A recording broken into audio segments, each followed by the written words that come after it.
Welcome to the Hunt, Fish, Travel podcast, the first and longest running female hosted hunting podcast. When she's not arguing with boss hens or convincing gobblers that her box call is the sexiest, she's helping you navigate your trip of a lifetime.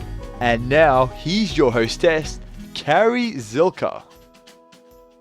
Welcome to the Hunt, Fish, Travel podcast. I am super excited to have Jana Waller from Skullbound TV on the line, and we're going to talk about her Alaskan moose hunt.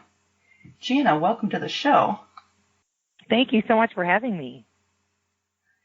So, we'll get to your show in a little bit, but I'm dying to hear about your Alaskan moose hunt. I really am, because ever since I asked you if you wanted to come on the show, and you were like, well, what do you want to talk about? And I was like, a couple options. Alaskan moose, yes, please. Because I'm pretty sure that's like the dream hunt for most people. Like, tell me how Alaskan moose even came up. Because and correct me if I'm wrong, because you can't even hunt in Alaska without like a guide, right? You can't just like go and get an over-the-counter tag. No, that's not true at all. You can't. It depends on the style of hunting. You can definitely hunt DIY style, which is what we did for the moose. There are certain hunts you have to have a guide, like grizzly bear hunting or brown bear, depending on where you're at. But no, there are definitely a lot of styles of hunting in Alaska where you do not need a guide and you can go do it yourself, which is what we did. It started with a friend of ours, Ben Wollers, wanted to take his daughter, and we've done a lot of hunting before. We had in previous years gone to Alaska, all four of us together, Jim and I and Taylor and Ben, and we did a coastal black bear hunt together when she was 10 years old. And so she, at the time of the moose hunt, was 13. And anyway, I put in for a specific area in Alaska, and we put in as a party and happened to draw it. And so that was the beginning of the moose hunt. And it was definitely one of the most epic hunting experiences we've ever had, just because of the level of difficulty of where it was at. And we had to rent the horses, so we found a wrangler who was willing to let us rent the horses and pack in and drop us off. And that same wrangler was on sort of sat phone, sort of on call, that if we got our mooses down, he would come in with the pack of horses and the pack string and help us take the moose out. So those are things that, you really got to think about logistics when going into the backcountry in a place like Alaska. How much food to pack, making sure you have enough of your good gear, but you don't want to take overboard because we're packing panniers on horses. You want to take enough food, but not overly, and you want to be able to take your food where it's not going to attract bears. And there's a lot of little details go into that style of a hunt. And it was definitely probably one of the most unique experiences that I've ever had. Interesting. How do you even know, like, how much you should take? Did you find resources online, or did you talk to people? Well, a lot of it is experience. We do a lot of do-it-yourself hunting here in Montana. Jim and I live, right on the edge of the mountains, and we do our own deer and elk and bear and, those style hunts where we'll even pack in for a couple of days.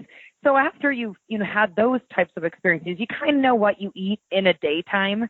We really did it simple. Like, there's a lot of different kinds of ways you can pack in food and worry about your meals and your caloric intake when you're doing a lot of hiking and climbing a mountain. We really did it simple. All four of us took mountain houses. And mountain houses are, you can buy them even in Walmart or Sportsman's Warehouse kind of things. They're literally all you do is add water, boiling water. And that water is another thing you got to think about too, though, on that kind of pack-in. Like, you need to be close to, a clean water source, and then take in things with you where you can purify the water. The last thing you want is, cryptosporidium or, Giardia in the backcountry. Oh my God. So that was actually a big concern of mine. I was I was filtering that water like nobody. Because you're from Wisconsin, so you know how awful crypto is. Like, I do. In fact, I lived in Milwaukee when the entire city of Milwaukee got cryptosporidium. I think that was 1994, wasn't yes. it? Yeah, and I lived in Milwaukee at the time, Yep. and that was, let's just say, I've talked to people who've had Giardia from hunting. It sounds very similar and no fun whatsoever. So you can rest assured I was filtering that water twice. Like, I was making sure that I did not get sick. Actually, getting sick was one of my big, worries. You know, you can always be, take precautions in getting injured, of course, and trying to be safe. And, when you're dealing with horses and you're dealing with, being in the backcountry where if something were to happen, there was no way to get out quickly. We had a sat phone with us, so we could have always called for some type of rescue, but that's not going to happen that fast. But I was more concerned about getting ill and just ruining my trip. But luckily we all four, were happy and healthy and had a fantastic time, but it was definitely from taking good precautions with our water. But back to the food thing, we did it pretty simple. We all took mountain houses, which they have breakfast, lunch, dinner, all different kinds.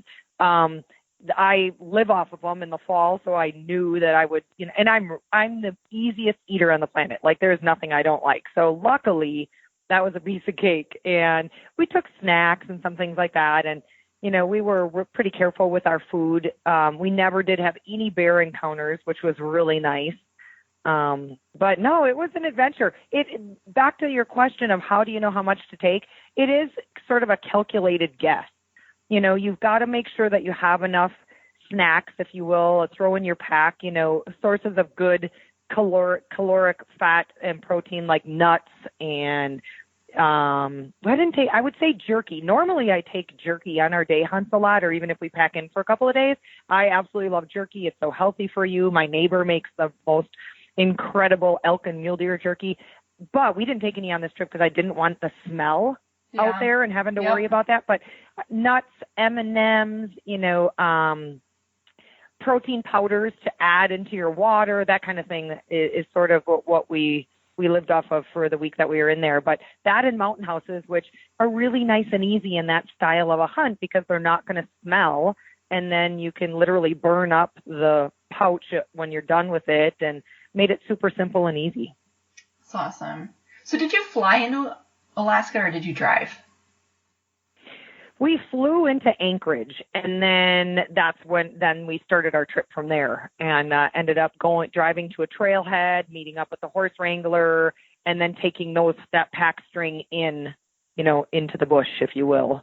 But no, there's a lot. I've done a lot of float plane trips up into Canada, but the moose hunt was not a float plane trip. So some guy is just like, here's 6 horses, have fun. Hope you don't kill my animals. You know what I mean? Actually, he was with us. No, okay. That's a really good question. Yeah, don't bring back 7 when I gave you 8. Right. No, the wrangler actually rode in with us, and it took about, I don't know, we started out right at daylight and got there late after, got into where we wanted to camp. Probably 10, 12 hours, Alaska. This was in August, so it's like, light out till midnight. But I'd say, if I remember correctly, we got in there late afternoon. It was probably an 8 to 10 hour trail ride, so not that bad. I mean, I've been on longer ones. I've had a little experience. I went to guide school in Wyoming, and it's funny, I definitely in no way, shape, or form a horse expert, but I felt pretty comfortable knowing a little bit about if I needed how to saddle and how to I definitely knew how to pack panniers because that's something really important that you learn in guide school. But it was nice to have the wrangler there as well. And it was funny because I wish we could have filmed the entire ride in, because the horse wrangler got bucked off his horse 3 different times. We were cutting trail. It was almost like it could have been its own reality TV show. But thankfully, let's just say we all got in safely, and and it worked out well. We actually, it was kind of such a conundrum getting in there, and the horses were a bit crazy. I had a decent one, and we all had good horses. I don't mean to rip on the horse wrangler, but it was a little chaotic. And so at the end of the trip, I had gotten my moose. Taylor had gotten her moose. We took care of the moose, meaning they were all completely, field dressed in their game bags, hanging up high, try as high as we could get them away from bears. The moose heads were capped, and, the horns were there ready to load. So both moose were ready to load out, but we actually ended up walking out to the trailhead because, first of all, when we sat phoned the horse wrangler, he was not able to come in and get us for 2 or 3 days. And we were, we were well into the hunt. We had already gotten our moose, and Taylor and Ben are really adventuresome, just like Jim and I. Like, they're up for anything. And we're like, we could really walk out of here. It's probably only about 15 miles up over one big mountain. Now, I have to say, Taylor Woolers is by far the toughest little teenager girl I've ever met in my entire life. And it's because of her growing up in a hunting family. Ben is a guide and outfitter here in Montana, and he has literally started her hunting when she couldn't even walk. She was in his backpack hunting mountain lion, so she's very experienced for her age. And I thought for sure she was going to peter out on us halfway through our hike out, and she did great. I wish we could have literally filmed from start to finish. But one of the other concerns you have when you're going in on a hunt like that is battery power for your cameras and cards. And, when we're hiking out, our backpacks are loaded. It was pouring rain. We literally hiked 15 hours. It's not like you want to stop and grab the camera and film every moment, You're just trying to get out, and you're hungry, and you're sore and achy. I had a bad knee. Ben had a bad knee. It was a challenge getting out, but it just added to the adventure. But I wish we would have had cameras rolling the whole time, because I think people would kind of really like to see that. Let me ask you, with the cameras, like, obviously with a TV show that you've had for quite a while, how much do you estimate? Like, how much do you bring per day? Is it a per day estimation? Like, I need 3 32 gigabyte cards and 4 batteries or whatever. Well, luckily that's Jim's department. I can throw all that at him. We're not a couples show. We don't film each other equally. You do not want me behind the camera if you are really, really wanting to get that hunt on film. I might end up having a good day here and there behind the camera. And if you've watched Skullbound, you do see Jim showing up on the episodes here and there when we are just happen to be in a situation where he's got a tag too, and I'll hop behind the camera. But definitely any kind of techie questions or gear, and that is so Jim's department. He has been doing this for so long. Before we started Skullbound, and we're in our 7th year with Skullbound, he did another show for, I think, 6 years, where he was a director of photography, a cameraman, and editor. And so he's really good. What we did on this particular hunt, because we were concerned about panniard space and weight and charging apparatuses and stuff like that, we literally took one of our smaller cameras as well as our still camera that shoots video. So both are kind of smaller, on the smaller end of the scale for cameras. We obviously took extra batteries. We also took our solar charging panels for the cameras. But that's pretty minimalistic. We didn't take any lighting kits, any flex fills, any of the extras, so to speak. It's pretty bare bones, a bare bones equipment. This is why I podcast and not have a TV show. It all sounds so complicated and so much to think of. Just the amount of work and the amount of time and effort that you guys put into a single episode just blows my mind. It's so much. It's funny too, because it's when you're watching a show on Sportsman's Channel, you're watching like 22 and a half or 23 minutes of content. We literally have, from every single episode we film, and it varies depending on the hunt, of course, but we love to film it all. Like on our show, if I see a porcupine while I'm walking to go, look into this valley trying to find a bull, I'm going to film the porcupine, and I'm going to film, stuff that I find interesting and fun, and part of the whole just immersing yourself in nature. So we literally will end up with 6 to 10 hours from one episode and have to boil it into telling a story in 23 minutes. it's very, very challenging, especially when your story needs to flow chronologically, but you also want to include the stuff, to me, what hunting is all about. Now, what it means to me might be different what hunting means to somebody else, but I think we've done a fairly good job in the last 6 seasons. We're working on the 7th, so I say 7 years. But in the 6 seasons we've been on the air, hunting to me is about what I just said, immersing yourself in Mother Nature and, the adventure of it all. And it's not about the trophy at the end. Now, that being said, we all like a big trophy at the end. I'm not saying that I don't love a big moose or a big bull or elk, or muley or bear or whatever it may be. But that's not the end goal for me. It is a lot for a lot of other TV shows. It totally is, and that's fine. But it's hard for us to, yes, we want to show the hunt and we want to show the kill shot and we want to show the celebration and all that. But more importantly to me, it's the journey, and it's what you experience along the way, trials and tribulations. It's pushing yourself through bad weather, or, mile 15 is about to, your knees are going to give out, or whatever. Maybe it's showing that passion for being out there. And it can be pretty tough to tell that in short story format. And what's even funnier is, with things going online so much, what does really well on our website, we just launched a new website, and it's got some video clips up there. It's going to get more and more as the weeks go on, but people really like that under 1 minute content. And, and I'm the same way. When I'm sitting on the couch late at night and perusing through social media, I like short video clips. I like to see funny encounters or cool wildlife or whatever.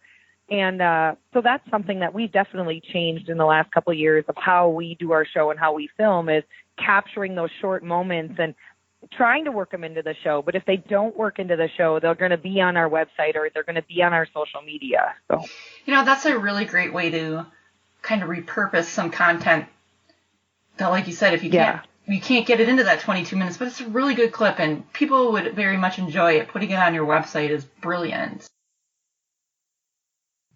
Let me ask you, so the outdoor industry, the hunting industry is pretty small compared to other industries, finance or travel or whatever it is. And I know you're not going to make a gazillion dollars having a TV show on Sportsman's Channel. Let's be realistic here, people listening. You don't get rich in the hunting industry. So what keeps you going year after year? What is your payoff for doing the show? Well, I think I come from a little bit different perspective than a lot of people in the hunting industry, in the fact that, let's just face it, I'm old. I have been, and I'm proud of where I am. I wouldn't go backwards for anything. I'm proud to say I'm 45 years old, and I've already done my time. I worked in outside sales. I worked in the investment industry, for 15, almost 20 years. And so this is sort of my second career, so to speak, which I never really I wouldn't say it happened. A lot of hard work went into it. I was an outdoor writer for years before we came up with the concept of Skullbound TV. I used to write a lot for hunting magazines, and womenhunters.com was one of the first websites out there for women hunting. And, when I was really getting into hunting is when I was 19, I grew up bird hunting with my dad. We pheasant hunted, duck hunted, and loved being outside. And, my dad really wanted a boy, and I was the second girl, so he sort of turned me into one, if you would. But I love it. I love him for it. Always fishing and sitting in the duck blind or going and looking for pheasants or helping train the dogs or whatever it was. That was my youth and what I remember as my fondest memories. But it wasn't until I was a freshman in college that I actually met another female who was a bow hunter. Now, mind you, this was 26 years ago, and there really weren't a lot of women into archery or into bow hunting. There was Brenda Valentine, the first lady of hunting, she is absolutely a pioneer in my eyes. And later on, then of course you had the Tiffanys and, other women which do such a tremendous job of encouraging other ladies, because that's all it really takes. I remember the day of meeting this other gal. I don't even know her name. And I remember talking with her, and I remember going, you bow hunt? And she's like, yeah, I got a doe last weekend. And I remember asking her, well, I go out and sit with my dad. My dad had just picked up archery a couple of years before that. And I remember talking with her about it and saying, well, I go sit with my dad in the trees, or my high school boyfriend in the trees, but I can't pull their bows back.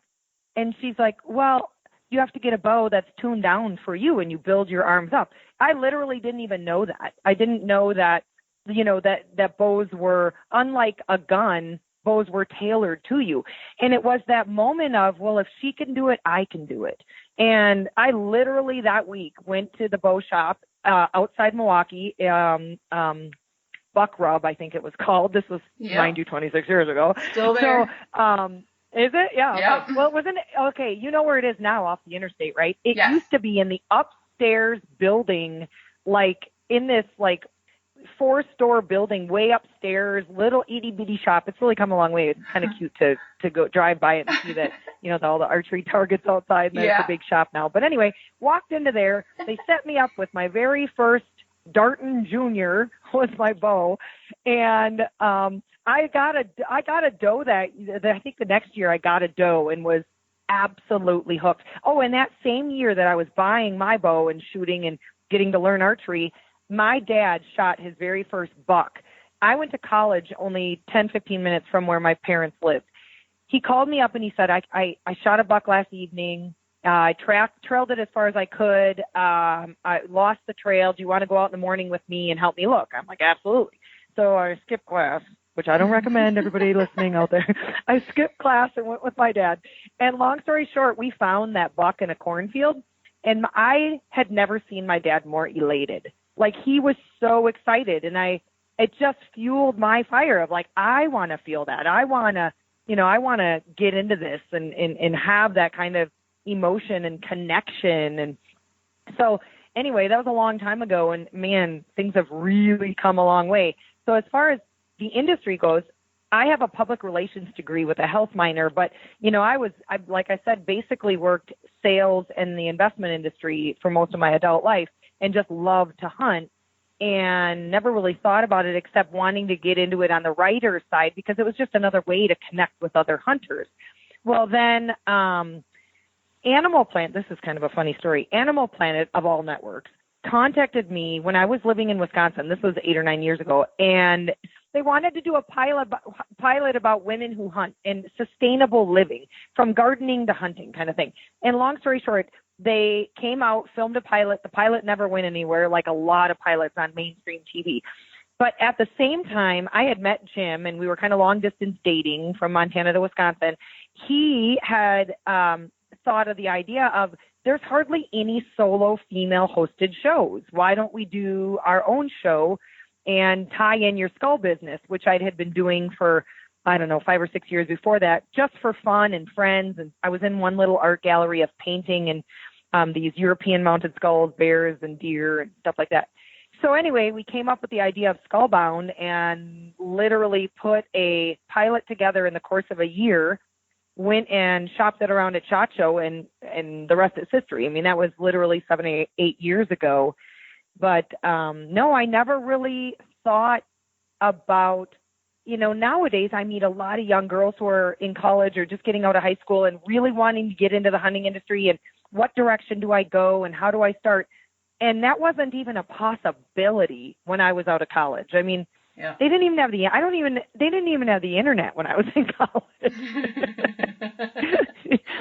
I'm really dating myself now, but it's true. It's just really, really come far. And now with social media, I mean, if you want to get into the hunting industry, there are so many different avenues you can take. You can go into the marketing side of things with social media. You can get into TV. You can get into writing. You can work for companies. I literally have the most amazing companies that I work with. Everything from Matthews Archery to Nosler Ammo and guns. I mean, I work with a lot of them that are really diverse in the hunting industry. And I would literally, if I was not doing Skullbound TV, I would go work for some of the companies that I work for right now, like Cryptex, for example. Yeah. My camouflage company that I represent, it is filled with some of the most incredible people I've ever met. I mean, we're talking heroes of this nation. You know, it was founded by Butch and Josh, both Apache helicopter pilots. They collectively, I think, have 23 years military service. And, you know, they've become really good friends of ours. And that's a company that if I weren't doing Scowbound, I would absolutely go work for.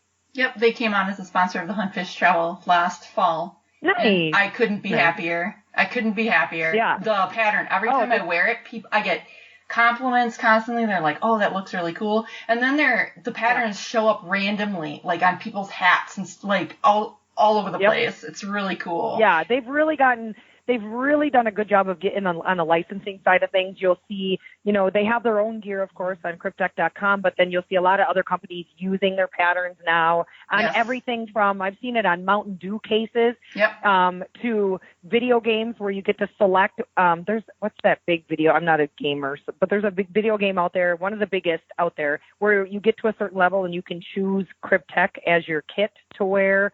But it's really, there's another thing that has completely changed from when I was 19 years old to now is gear for women. A lot of these companies are realizing that, you know, they can be very successful in targeting the female hunters. And we're only getting stronger and stronger every year. You know, the demographics show that women purchasing hunting licenses is on the rise every year, whereas men's are falling off. You know, our older generations of men in their 70s and 80s and even 90s, those hunters are falling off. And you know, unfortunately, dying or getting too old to really get out there. And women are the ones who are replacing those numbers within the industry. And companies are seeing that and really starting to target awesome products for women, and it's a fun time to be a woman in this industry. Side note, the game is Call of Duty that you were thinking of. Call of Duty, you can actually wear cryptic camo. Yep, totally. I'm a big COD fan. I'm a nerd. So, yay for video games and awesome camo. Exactly. So how do you handle the companies? Because while there are a lot of companies that do embrace women in the outdoors, there's a lot that don't. I don't know how many have turned up their noses, or it's so hard to even get them on the phone because they don't take you seriously.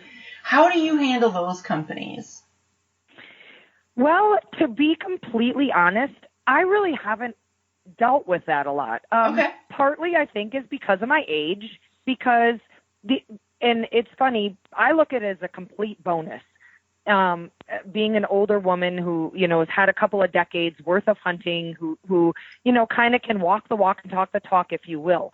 What I've heard from most of my sponsors and even people that I've just been talking with in like at the SHOT Show or ATA or something is a lot of companies, they don't want that young cutesy girl, you know, nobody holding takes their product, serious.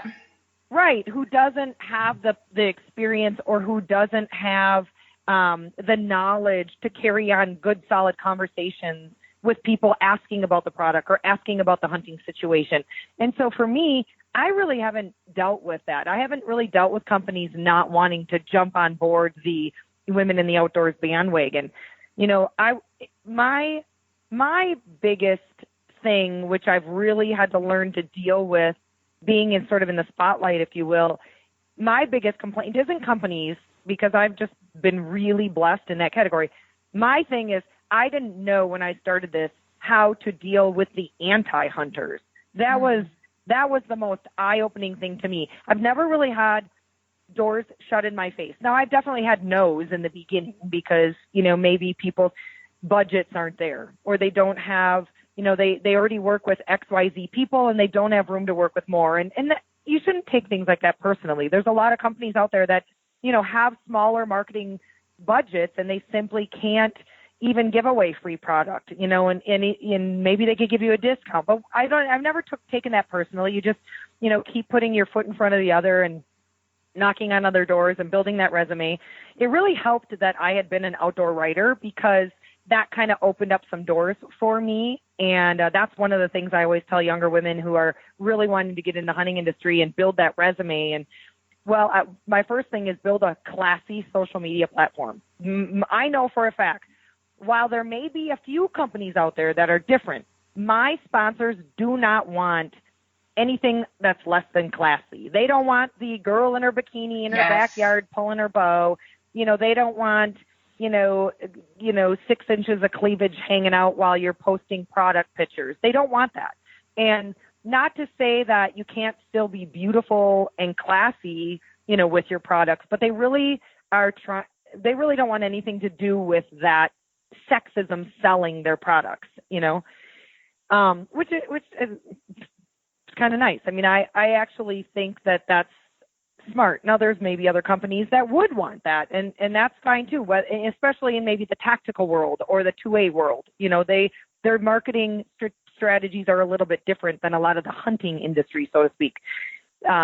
But I haven't really dealt with a lot of negativity on that front. The negativity I had to really get used to, and now it's kind of comical, but trust me when I say it wasn't in the beginning, is dealing with death threats and dealing with people coming onto your social media and flat out calling you the worst horrific names under the sun. And, it's become old school and it's nothing new to people. But when I started, I'm a techie idiot anyway. Like, I've never been like, I had to basically get my arm twisted to start Facebook years back. I think I started Skullbound Facebook page and even my own Facebook the same time, like 7.5 years ago.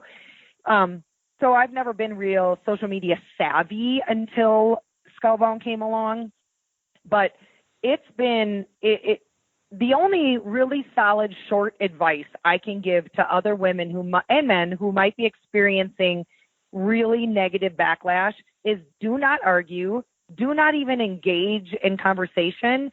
Simply ban that person on Facebook, Instagram, and Twitter and go back and erase their comments.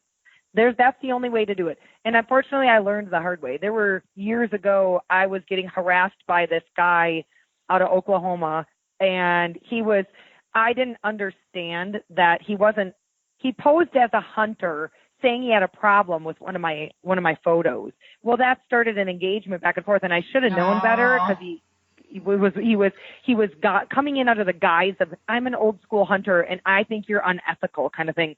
Now that to me is a very big insult. And because I try to be reverent and ethical and moral and brand hunting because it's so important to me. I want to pass it on to the other generations. I want people to realize that hunters are animal lovers. So my image is really important in the field photos I post. So that's how we started the conversation. And it only went further into that. And then the name calling started and the murderer. And I'm like, oh, this guy.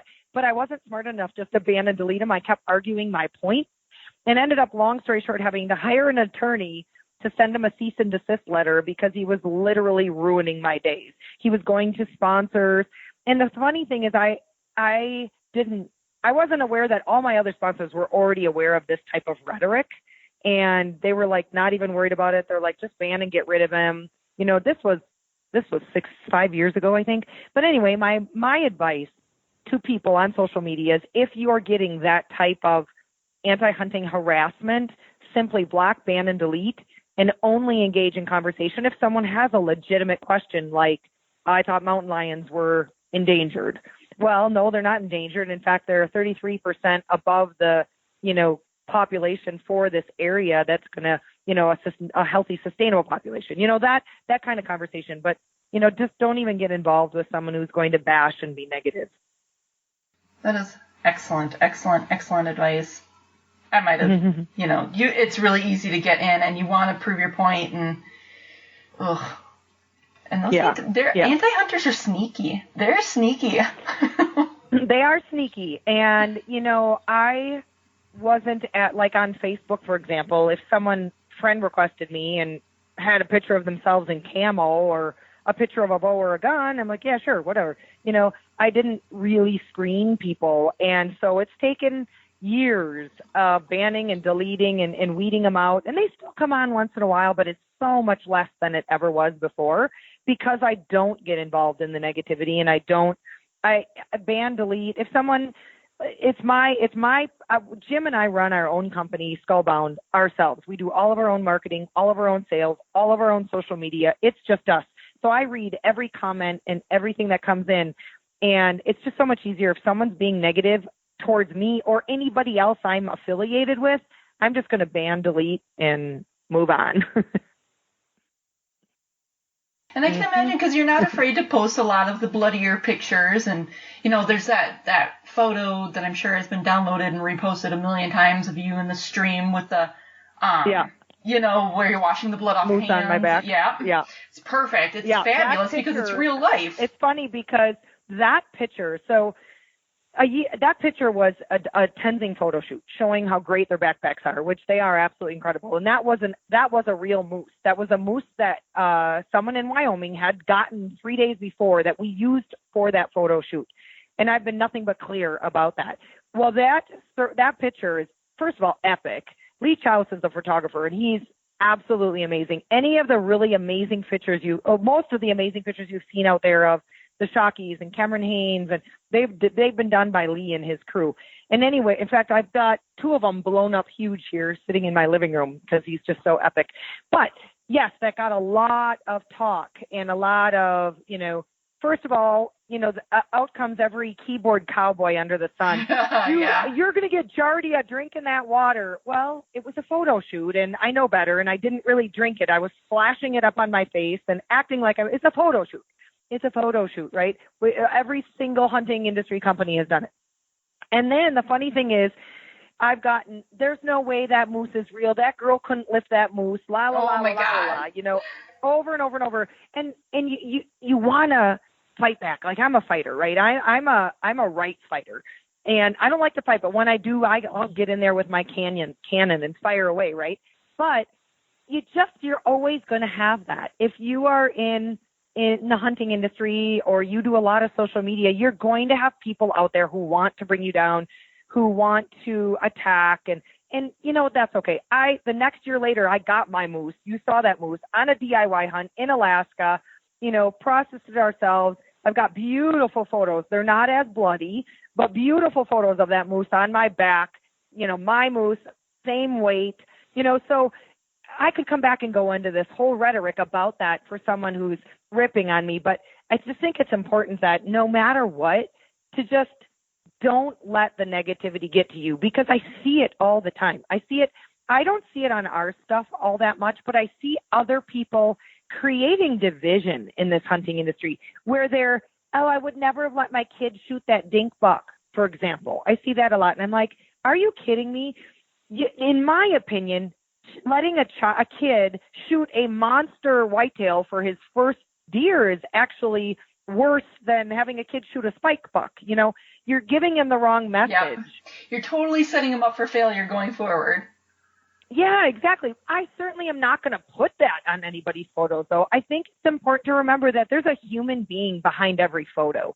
There's somebody with feelings and emotions. And, I just think it's important that even if you disagree, you can disagree, but you don't have to post it. We all need to band together because we're a lot stronger together.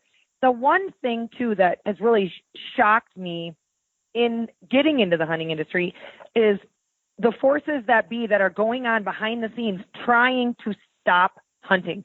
And I'm really lucky. I work with the Sportsmen's Alliance. I work with the National Wild Turkey Federation. I work with the Mule Deer Foundation. I mean, companies who this is what they do. They are in the conservation business. They are in the hunting industry, and they want to desperately protect our herds, our flocks, and our heritage. And I've really, through these companies, have begun to understand the forces that be going on behind the scenes, all the court cases every single week that are being instated to try to chip away at our hunting rights. And what I really think it's important for everybody to realize is that we need to band together. We are much stronger unified than we are separated. And the way we get separated is when you have elitists in the group who think one style of hunting is better than the other, or one area is, I don't bird hunt, I only big game, whatever it is. The elitist attitude, I think, is detrimental to our hunting heritage. And I also think being negative and not banding together. And I really think that I see it. If you can just page through social media, you could see some of the negativity coming out in people. And I just think it's important to not get wrapped up in that, to stay positive, stay strong, be encouraging, and just try to get involved on all levels. Like, I have a lot of people asking me, like, because I do a lot of work with the conservation groups and my skull business and tying them in together. A lot of people asking me, like, how do I give back? What's an easy way? I don't have a lot of time or I don't have a lot of money. Well, there are definitely simple ways to give back to protect what we all love. And that's, become a member. Most of them are $35 a year to become a member of like NWTF or Mule Deer Foundation. And you can literally, I belong right now to 7 conservation groups. I'm a lifetime member of 3 of them. You can literally join 9 or 10 conservation groups a year for less than $1 a day. And those membership dues do a lot of work. They really do. And you'll get good magazines out of it. And inside the magazines or your online magazine, it's going to tell you little ways that you can get involved in your community or your chapter. Or, I think it's really important that not only we appreciate this hunting heritage that we have, but we ourselves, individuals, give back to protecting it. That's a good point. Very, very, very good point. Let's circle back a little bit back to your Alaskan moose hunt. So you went in with the horses. Yep. And tell me about the hunt itself. Tell me about the day you got your moose. Oh, sure. Well, we got in the horses. We set up camp. Now, mind you, where we were in the area we pitched our tents on the highest point possible. Once you got in there, it was really obvious of where you should set up camp because you need to strategically be able to cover as much ground as possible. So we chose obviously the highest point, set up our campsite, figured how close we were to water, and then just started glassing. And that very first evening, we glassed up 4 or 5 different bowls. I mean, this is just moose heaven where we were. And it was a really unique drainage where 3 or 4 sort of canyons merged together with a river on the bottom. And just glass. Went to bed so super excited, could hardly barely sleep. Got up really super early the next morning, had a little bit of breakfast, made our coffee. Believe me, I packed in coffee. And started glassing. And all 4 of us sat down together the first morning, and we were glassing where we had seen these 2 bulls the night before. And sure enough, we did see 2 of them. And they were kind of in the same area, just a little bit further down in the valley. And we kind of made our way down the mountainside, and we're trying to get within range because one of the bulls looked really nice. And got within range. The bull it's actually on the show. It was really funny. He was running around, and there was a cow with him, and, it was just the start of the rut, and he was acting all, he was displaying his horns and rubbing them and dancing and jumping around. I mean, I've never even seen moose act like that. It was really, really cool. But he, at one point, ducked back into the timber, and we never saw him again. Well, we just all decided, to glass up and try to find something else to go after and make a play. And Jim had actually spotted my bull, about a mile away. Literally, it was way far down in the valley, but it was a big open meadow. And he saw this bull bed down. And it was hard. I didn't realize how big he truly was because we were so far away, but I knew that we needed to get a closer look at this bull. And going down through the base of the mountain, though, to get onto the meadow bottom, it's super, super thick. You make tons of noise.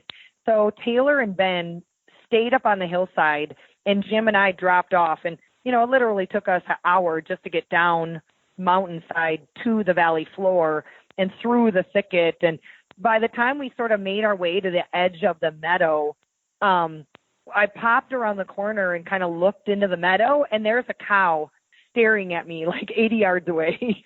And we quick duck back down, and, I motioned to Jim, there cow's right there. I think we're busted. And gave it a couple minutes and ended up slowly standing up and peering over there. And sure enough, no bull, no cow. They were gone. We busted them out. And we're like, well, it's opening day. That's no big deal. So we made our way kind of on the edge of the meadow. We sat down, and Jim's the one who said, let's just do a sequence of calling and see what happens. And I'm got my pack off, and I'm actually, I can't remember if I was putting on my rain gear or taking it off. It's Alaska. Your rain gear goes on like every 10 minutes, right? So, but when you're hiking in it, it gets kind of hot. So I think I was taking off my rain jacket, digging around in my backpack. Jim had literally set the GoPro up in front of us, facing me. So all that you see on that particular episode, which you can watch on My Outdoor TV, what you can see of my face is all live on the fly. I'm digging around in my backpack, and he goes, don't move. And he's kind of hitting me with his arm, and he goes, big bull. And I'm like, I didn't know where to look. I couldn't move my head to look and see where he was looking, and which I eventually just did. And across the meadow from us, I literally see this monster moose. Just his horns just kind of, milling around, slowly moving a little bit. So moose have bad eyesight, and luckily I was able to move and get into situation and get my gun up on the bipod and get all ready. And we have that bull moose on film for 8 minutes. Now, mind you, you're not going to see 8 minutes in the show because, like I said, it's a 23-minute episode, and you got to tell a big story. We have him 8 minutes raking a tree, right in front of us, and I had no shot, and it was awesome to watch. But I'm the kind of hunter that it's almost good if I don't have a whole lot of time because, you just get so adrenaline filled, and then your heart's racing, and it was so exciting. Well, finally, this big bull kind of walked away from the tree that he's rubbing and goes broadside, and I put that first shot on him, and I knew that first shot was a done deal. I had my Nosler 300, and he runs a couple steps and just stands there, and I put he's quartering away. I put another shot on him, and we literally just watch him tip over like a big tree. And I just couldn't compose myself. I mean, I literally start crying. You can see it on the episode. And I'm just in awe of this magnificent animal. The fact that I was able to be on this hunt, and that, it's kind of like everything coming to fruition. Like you had mentioned earlier, all the hard work that goes into that style of hunt, of everything from arranging your gear to the anticipation of the hunt and planning out your food and, all the arrangements of the wrangler, all that. It's like, wow, that just happened. And when I walked up to that bull, I could barely even lift its head up. It was just so, I couldn't even find the words. I find it hard to believe now. It was literally one of the most amazing hunting moments of my life. And to be in there with Jimmy, and it took a while. So Taylor and Ben heard the shot, and they made it back down to the bull probably 45 minutes later, maybe an hour later, and, all hugs all around. And, we just took tons of photos and celebrated in that moment. But then, as you know, the real work begins, like every single show says, but it's true. It really does. And when you are dealing with a moose of that magnitude, that's a lot of work. And it's a lot, and it's not just a simple quartering, packing out thing. You've got to get every single ounce of meat off that carcass. And it's Alaska. They're very serious about that kind of thing, which I love. I think being wasteful is a shame. And so we took care of that moose and got it all wrapped up in the game bags and hung up high. Obviously took the rest of the day, but it was epic. It was on the first day of the hunt. And he's, I don't have him on my wall yet, but he's going on my wall in my living room, so I can think about it every single day. Awesome. What an exciting hunt. Man. It really was. It was truly epic. I'd like to go back now with a bow. Yeah. I thought about taking my bow in as well, and maybe if I had done a float fly-in trip where we could take a little bit more gear, I might have done a bow and gun and taken both weapons. And it was just hard. We were limited on gear. I was with Taylor. We both decided to take one rifle in with us. So she used my gun, and, I'm glad that it worked out like that. But that's definitely on my bucket list, is to head back and get a moose with my Matthews. That's awesome. Very, very, very, very cool. Oh, so Thank you. Cool. So cool. I appreciate that. Well, Jana. Yeah, it was great. Oh my gosh. Thank you for sharing that story. And thank you for talking so candidly about the outdoor industry and being a woman. And you're only 4 years older than me, so I'm right there with your girlfriend. So I ain't trying to compete with the 22-year-olds, trust me.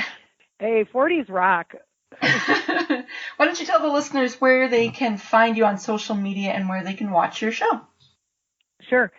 They can currently watch us right now. We always air quarter 1-2 on the Sportsman's Channel. And this week is our best of episode. It's episode number 13.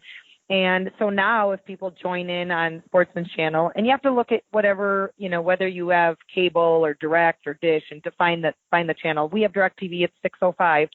But we will start now re-airing those 13 episodes. So there's time enough to see all of season 6 if you have the Sportsman's Channel.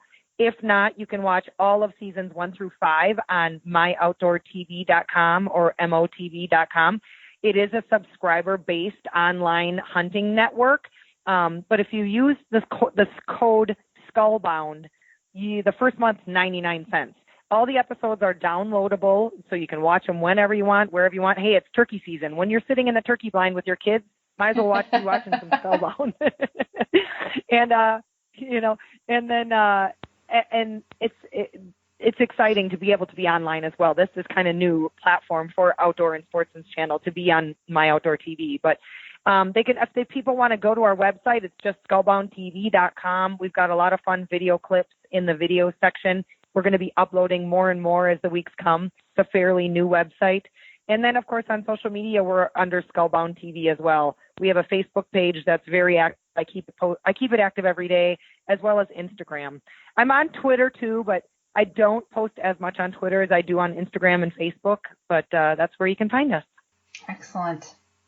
Well, again, thank you very, very much for taking the time to come on. I appreciate it, knowing how busy you are. And I really appreciate you spreading the word and passing on our passion. And let me know. I'll be happy to come back and we'll talk about anything else you'd like to talk about. I will take you up on that, because anybody else who understands the cryptosporidian reference is okay.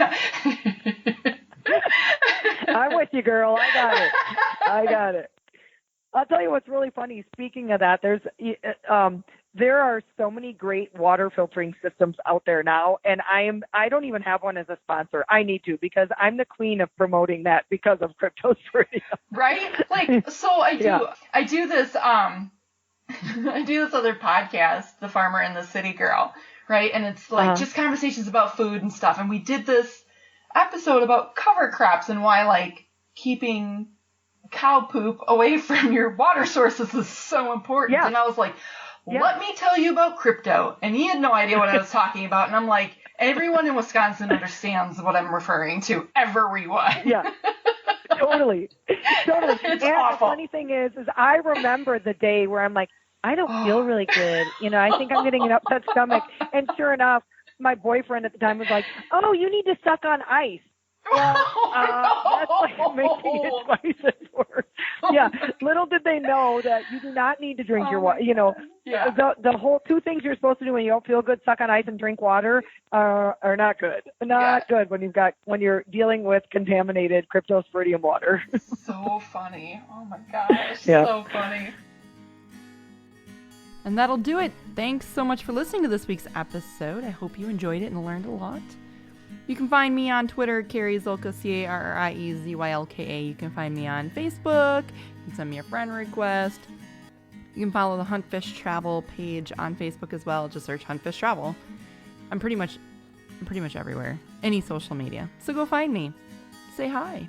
And if you found value in this episode, head over to iTunes or Stitcher Radio and leave me a 5-star review and a comment, if you would. Alternatively, if you'd like to support the show, you can check out my Patreon page, patreon.com/HuntFishTravel, all one word. Donate $1, you buy me a cup of coffee. And thank you for your support.